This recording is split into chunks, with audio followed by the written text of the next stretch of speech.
pinagpipray po natin, kapag po nagpipray po tayo, tapos ano po, may pinagpipray po tayo isang bagay po, tapos hindi po siya, hindi pa po siya na a-answer prayer po. Ano lang po doon, maaari po ano po, hindi po siya binibigay po ni Lord po, kasi po, maaari pong makaano po sa atin yun ng kapahamakan po, or kaya hindi po siya binibigay is hindi pa po yung right time. Tapos, maraming pagkakataon maraming pagkakataon na hindi natin alam kung ano ang mangyayari sa natin. May mga problema, pangarap, at mga pagsubok, at mga bagay na pinagdarasan. Minsan po, parang walang sagot agad po si Lord po. Yun nga po, dahil po, siguro, hindi po siya siguro, wala pa po siya sa right time, or ikakapahamak po natin siya. Tapos, dito din po pumapasok po ang tunay na pananampalataya. Patuloy tayong nagtitiwala kahit hindi pa natin nakikita ang sagot. Halimbawa po, kapag ang isang magsasaka po ay nagtanim ng buto sa lupa, hindi niya agad nakikita ang naman. Ngunit alam niyang tutubo ito dahil may tiwala siya sa proseso. Yung doon po sa halaman, di ba po hindi po agad-agad siya po tumutubo po kasi may tama po siyang proseso and may tama din po siyang pag-aalaga po doon po sa may halaman. Tapos, ganito rin po ang pananampalataya po natin sa Diyos. Sa verse 2 po. Verse 2. Dahil sa pananampalataya ng mga ninuno natin, kinulugdan sila ng Diyos.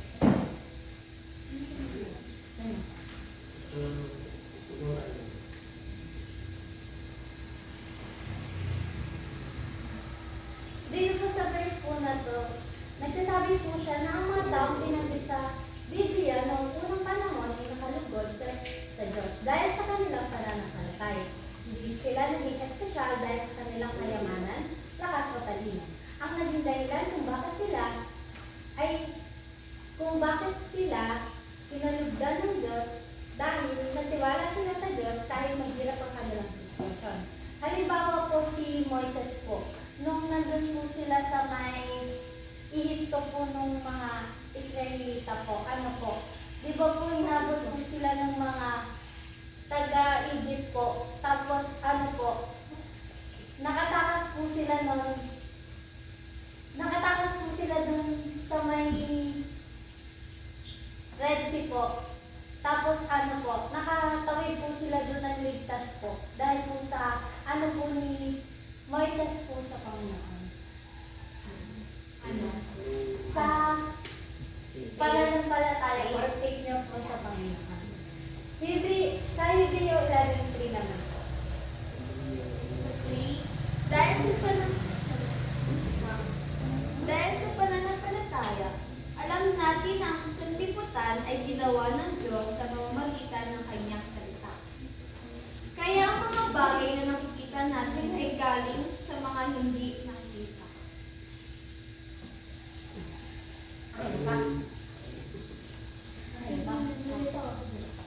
Ang verse po na ito ay nagpapakita ng kapangyarihan ng Diyos bilang naglikha ng lahat, ang buong mundo, ang langit, lupa, dagat at mga bituin at lahat ng nabubuhay. Ay nilikha ng Diyos sa pamamagitan lamang ng kanyang salita. Sabi nga po sa Genesis, magkaroon ng liwanag at nagkaroon nga ng liwanag. Doon po sa verse po na yun, doon po sa sinabi po doon ng Panginoon po, nagsalita lang po siya, pero nagsabi lang po siya ng magkaroon po ng liwanag, tapos nagkaroon po talaga ng liwanag. Tapos sa po na yun, nagpapaalala na ang Diyos ay lumikha ng buong mundo, ay siya rin Diyos na may kakayahang ayusin ang ating buhay at ating mga pagsubok at problema. Sa verse 4 po. Dahil sa pananampalataya, nag-ari si Abel ng mas mabuting handog kaysa kay Cain. dahil sa pananampalataya niya, itinuring siyang matuwid ng Diyos. Dahil tinanggap ng Diyos ang handog niya, kaya kahit patay na si Abel, may itinuturo pa rin siya sa atin sa pamamagitan ng pananampalataya niya. Sa verse po na to is tumutukoy sa kwento po ni ng Cain at Abel po, ang mga anak ni na Adan at Eva. Pareho po sila naghandog sa Diyos, ngunit tinanggap ng Diyos ang handog ni Abel at hindi ang kay Cain po. Ang dahilan nito po ay hindi dahil sa uri ng handog, kundi dahil sa puso at pananampalataya ni Abel. Ang kanyang handog ay binigay ng may taos-pusong paggalang at pagtitiwala sa Diyos. Ipinapakita po dito sa verse po na to is mahalaga po sa Diyos hindi lamang ang ginagawa natin, kundi po ang dahilan kung bakit natin ito ginagawa. Ngunit ang pinakamahalaga ay ginagawa natin ito dahil mahal natin ng Diyos at nagtitiwala tayo sa Kanya. Sa verse 5 po. Dahil sa pananampalataya. Dahil sa pananampalataya, hindi namatay si Enoch, kundi dinala siya sa langit. Hindi na siya nakita pa dahil dinala siya ng Diyos. Ayon sa kasulatan, dinala siya dahil nalugod ang Diyos sa buhay niya. Ano po? Si Enoch po ay isang taong kilala sa Biblia dahil sa kanyang malalim na pagkakataon sa Diyos. Sinasabi sa Biblia na si Enoch ay lumakad kasama ng Diyos. Ibig sabihin po ay namuhay siya sa paraang nakalulugod sa Diyos. Dahil sa kanyang pananampalataya at katapatan, hindi siya namatay tulad ng ibang tao. Sa halip, kinuha siya ng Diyos. Ang aral po dito ay ang isang taong may tunay ng pananampalataya ay namumuhay ng malapit sa Diyos. Ang kanyang mga desisyon at paraan ng pamumuhay ay nakabatay sa pagsunod sa Diyos. Pinapakita din po ng buhay ni Enoch na ang pananampalataya ay hindi lamang paniniwala, kundi isang paraan ng pamumuhay araw-araw. Sa verse 6.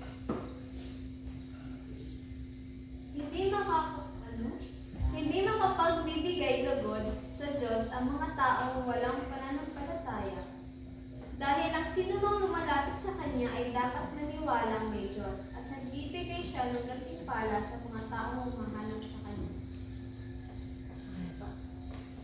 Sinasabi po dito na hindi magiging kalugod-lugod sa Diyos po kung wala tayong pananampalataya. Kapag lumapit po tayo sa Panginoon, kailangan natin maniwala na totoo ang Diyos, nakikinig siya sa ating mga panalangin at nagbibigay ng kapayapaan sa puso, lakas sa panahon ng problema, karunungan sa mga desisyon, pagpapala sa buhay.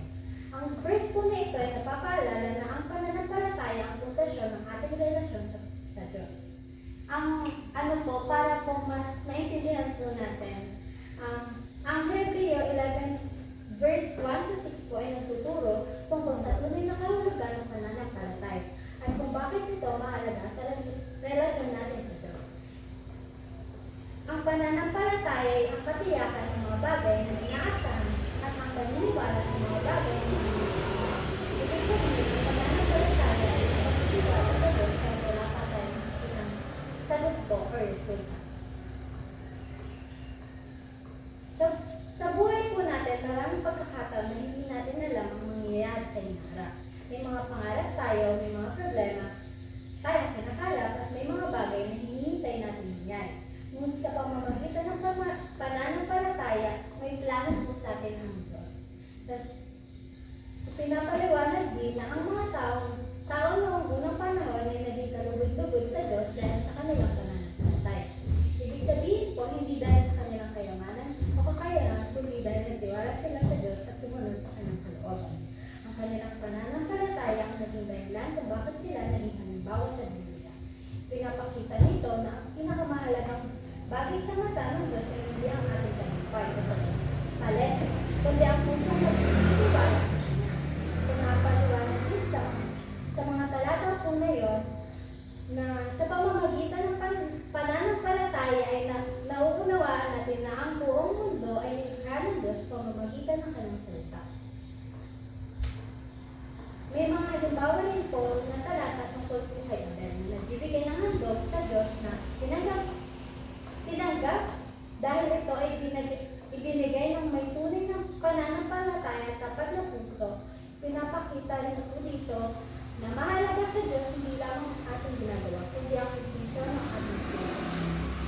din po si Enoch na namuhay ng malapit sa Diyos at naging halimbawa ng isang tao may matibay na pananampalataya. Dahil sa kanyang relasyon sa Diyos, pinapakita ng kanyang buhay na ang pananampalataya ay hindi lamang paniniwala sa isip, kundi nakikita sa paraan ng pamumuhay at sa pagsunod sa Diyos araw-araw. Anong klase ng gagawin? Anong klase ng gagawin? Ano po siya eh, lumakad po kasama ng Diyos kasi po yung mga ano po sa kanya po ni Lord po, yung mga sinabi po sa kanya po ni Lord is ginawa niya po tapos hindi po siya na po sa mga